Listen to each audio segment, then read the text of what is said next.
Alors après la fonction cosinus, voici la fonction sinus. On va procéder de la même façon pour son étude. On va mettre en avant quelques propriétés, déterminer l'intervalle d'étude et en déduire la représentation graphique sur tout R que l'on va tracer. Alors, la fonction sinus, que j'ai encore une fois noté f ici, est définie sur grand R et prend ses valeurs dans -1, 1, tout comme la fonction cosinus. Donc c'est également une fonction bornée, entre -1 et 1. C'est une fonction impaire. Alors attention, pour deux raisons, encore une fois. La première, c'est que pour tout x appartenant à R, j'ai -x appartenant à R, c'est-à-dire que l'ensemble de définition de la fonction f est symétrique. C'est-à-dire que pour tout x, voilà, dans R, qui est l'ensemble de définition, et bien son opposé s'y trouve, ce qui permet d'écrire la deuxième condition, qui est que, quel que soit x appartenant à R, sinus de -x est égal à moins sinus x. Voilà, alors ça c'est une propriété de la fonction sinus. Ça veut dire que la fonction est impaire et ça veut dire que sa courbe représentative est symétrique par rapport à l'origine. Donc on en conclut que f est impair et que CF est symétrique par rapport à l'origine O. Voilà, ce qui veut dire qu'on peut se contenter d'une étude sur R+, et faire la symétrie de son graphe sur R+, par l'origine, et obtenir le graphe sur R-. La fonction sinus est également périodique, tout comme la fonction cosinus. Ils ont d'ailleurs même période, et quel que soit x appartenant à R, sinus de x plus de pi est égal à sinus x. Ce qui veut dire que le motif élémentaire de la courbe représentative de la fonction sinus se répète sur R tout entier. Et la conclusion est la même qu'avec la fonction cosinus, c'est qu'on va limiter notre intervalle d'étude à 0π. On va ensuite prendre la symétrie par rapport à O, ce qui va nous donner la représentation sur -π0. De -π à π, ça me fait un intervalle d'amplitude de π. Et je répète le motif, à gauche et à droite, pour avoir la courbe représentative de f sur R. Donc, on est amené à calculer la dérivée et à faire un tableau de signes de la fonction f sur 0π. Alors tout d'abord, la fonction f sinus est dérivable sur R, aucun problème, et admet pour dérivée cosinus x. Donc, quel que soit x appartenant à R, sinus prime de x est égal à cosinus x, ce qui permet de dresser le tableau suivant entre 0 et pi pour la fonction f. Alors, je sais que la fonction cosinus est positive entre 0 et pi sur 2, parce que c'est ce qu'on vient de voir, et négative entre pi sur 2 et pi. Donc je fais apparaître dans mon tableau de variation pi sur 2.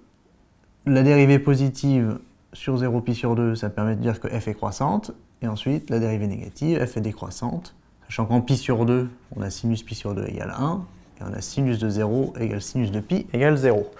Voilà, alors voilà pour les variations de f, qui nous permettront de tracer tout de suite après sa courbe représentative.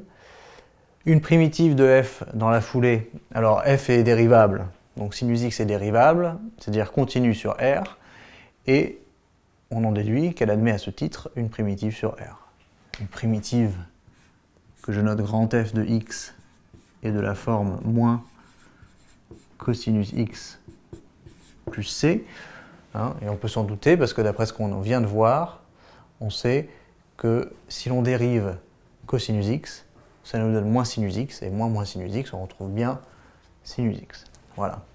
Donc pour la primitive, voilà qui fait, et ça nous permet de rajouter une limite à notre arsenal de limites, qui est la limite de sinus x sur x quand x tend vers 0. Alors quand x tend vers 0, sinus x tend vers 0 et x tend vers 0, c'est-à-dire qu'on a de nouveau une forme indéterminée, 0 sur 0. Mais on peut se rendre compte que ce quotient n'est rien d'autre que le taux d'accroissement de la fonction sinus en 0. C'est-à-dire que on reconnaît bien sinus x moins sinus 0, puis ça fait 0, sur x moins 0. Donc ça, c'est le taux d'accroissement que je note grand T A en 0 de la fonction sinus. Et je sais que la limite du taux d'accroissement lorsque x tend vers 0 est égale à la dérivée de la fonction en 0 pourvu que la fonction soit dérivable. Or, on vient de voir que sinus est dérivable, et donc, sans aucun problème, on peut affirmer que la limite lorsque x tend vers 0 de sinus x sur x, c'est égal à la dérivée en 0, c'est-à-dire cosinus en 0, qui vaut 1. Et donc, cette nouvelle limite, vous pouvez la rajouter à la liste des limites usuelles à connaître. Ça vient du fait que le taux d'accroissement revient à sinus x sur x en 0, et donc la limite vaut 1. Voilà.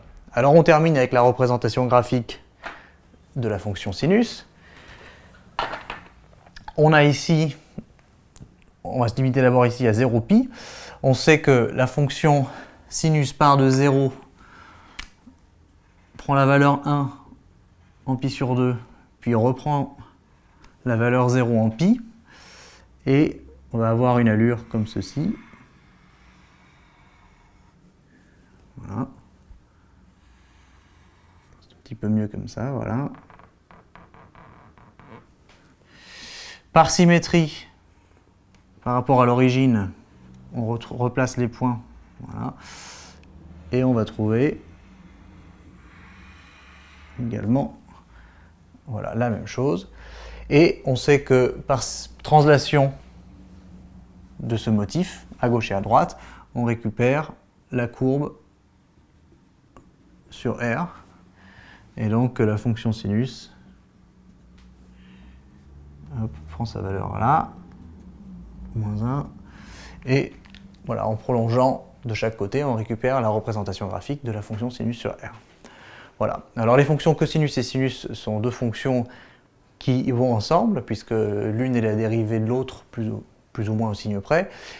Et il est très important évidemment de connaître toutes les propriétés de ces fonctions, de connaître leur représentation graphique et de savoir les étudier facilement, puisqu'elles interviennent dans de nombreux problèmes et de nombreux sujets de bac. Voilà, bon courage!